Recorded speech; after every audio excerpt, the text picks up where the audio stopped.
আসসালামু আলাইকুম।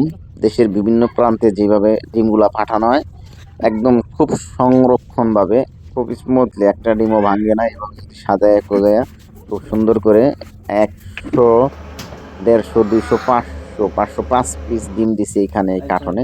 এভাবে কার্টন করে দেশের যে কোনো প্রান্তে 2 দিন পরে পৌঁছাইলেও কোনো সমস্যা নাই কুরিয়ার মাধ্যমে। আজকের এই ভিডিও দেখলে আসলে আপনাদের কান্ত ধারণা যাবে ইনশাল্লাহ। তাই ভিডিওটা জুড়ে থাকবে এই ব্যাপারে কিভাবে ডিম দেশের বিভিন্ন প্রান্তে পাঠানো হয়। এই যে দেখতে পাচ্ছেন লেয়ারের পর লেয়ার সাজাইতেছে, একদম নিচের থেকে নিচে আগে একবার তুষ দিবেন, তারপরে তুষের উপরে এইভাবে ডিমগুলা সাজাবেন। সুন্দর করে একটু ফাঁক ফাঁক করে ডিমগুলা সাজাবেন।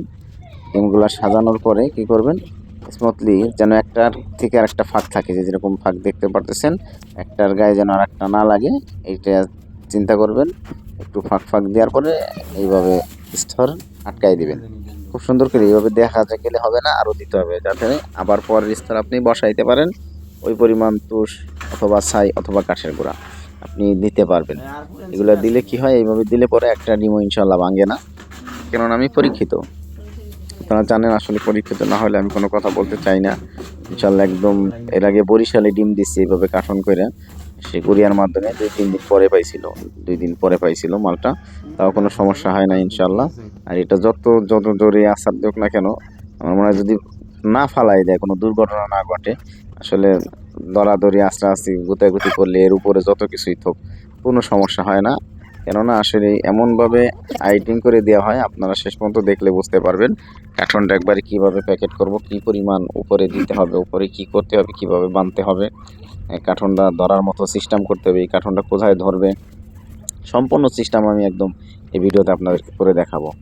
আপনারা নিশ্চিন্তায় যারা আসলে ডিম কিনতে চান তারাও নিতে পারবেন নির্দ্বিধায়। যে আসলে অনেকে টেনশন করে ডিম ভেঙে যাবে কিনা, এটাও তাদের টেনশন থাকে। তারপরে বিশেষ করে হ্যাচিং রেট কেমন পায়, আসলে হ্যাচিং রেট কি বলবো, যে আমার মেশিনে আমি নিজে বাচ্চাগুলো ফুটাইছি, ইনশাল্লাহ 99.5% ইনশাল্লাহ পাইছি আমি। প্রায় কোনোটায় 95% পাইছি। 2টা 4টা 5টা ডিম ছিল, বাকি সবগুলাই প্রতিটার থেকে বাচ্চাগুলো উঠছিল, একটা রেট একটু কম উঠছিল। ইনশাল্লাহ এইভাবে যদি আপনারা হ্যাচিং রেট ভালো পাইতে চান, আসলে অবশ্যই টাকা বেশি দিয়ে ডিম কিনতে হবে। আমি কিন্তু প্রতিনিয়ত 20 টাকা পিস বিক্রি করি। এই কার্টনে 505 পিস ডিম দিছি, মোট 550 ডিম যাবে। আর একটা কার্টনে আমি 45 পিস দিছি, কারণ আর ধারণ করা সম্ভব হয় নাই। এই যে যেভাবে ডিমগুলা দিছি একটু ফাঁকা ফাঁকা, তারপরে কি করতে হবে, পরিপূর্ণ যখন ভরে যায় এর উপরে আর দেওয়া যাবে না, এর উপরে বাকি যে ফাঁকা জায়গাটুক দেখতেছেন এইটুক পরিপূর্ণ করে দিতে হবে, একদম কাঠের গুঁড়ি দিয়ে পরিপূর্ণ প্যাকেট করে বাস।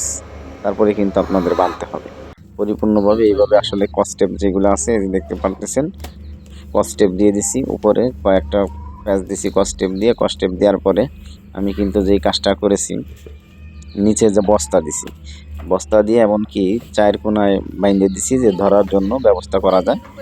4 কোণার যে 4টা আল দেখতেছেন, এই কোণার থেকে ওই কোণা, ওই কোণার থেকে ওই কোণা, এইভাবে বাইন্ধে দিছি। এই 4টা আল বস্তার ধরে উঁচা করবে, কারণ এই কার্টন ধরবে, ওই দড়ি ধরে উঁচা করলে তো আপনার ছিঁড়ে যাবে, অনেক ওয়েট, 500 550 ডিম আপনি কি মনে করতেছেন। এই কারণে আমি কিন্তু এই সিস্টেমটা করছি। 4 সাইডে আমি একটা ধরার সিস্টেম করে দিছি। নিচে যে চাউলের বস্তা 25 কেজির বস্তাগুলো আছে, এই বস্তাগুলো আসলে আমি নিচে দিয়া 4টা কোণা করে দিছি, সুন্দর করে বাইন্ধে দিছি। প্লাস একজনে তো নড়াইতে পারবেই না, এটা 2 জনে ধরতে হবে। 2 কোণায় ধরলে পরে ইনশাল্লাহ অনায়াসে যাবে। এই যে সিস্টেমটা দেখেন আমি যে করছি, এই যে আপনি যে কোনো জায়গায় সরাইতে পারবেন, একলা ধরাইতে হবে। 2 কোণায় 2টাই করে দিছি, হ্যাঁ, 2 কোণায় 2টা ধরার মতো সিস্টেম করে দিছি। এইভাবে ধইরা আপনি বাসে উঠাইতে পারবেন, রিক্সায় উঠাইতে পারবেন, যে কোনো জায়গায় নিতে পারবেন, সমস্যা নেই। এটা আপনি, আর যদি এই সিস্টেমটা আমি না করে দিতাম তাহলে কিন্তু আসলে ধরার কোনো সিস্টেম থাকতো না। কি সুন্দর সিস্টেম করে দিছি, এই যে দেখেন 4টা কোণা করে দিছি, নিচে বস্তাটা দিয়ে দিছি। তাহলে ইনশাল্লাহ এইভাবে যদি আপনারা প্যাকেট করেন তাহলে কিন্তু ইনশাল্লাহ খুব সুন্দর হবে, ডিমগুলো সুস্থ সবলভাবে যাবে। বক্সে করে আপনারা দিতে পারেন, যে কোনো জায়গায় যে কোনো প্রান্তে আসলে পাঠাইতে পারেন দেশের বিভিন্ন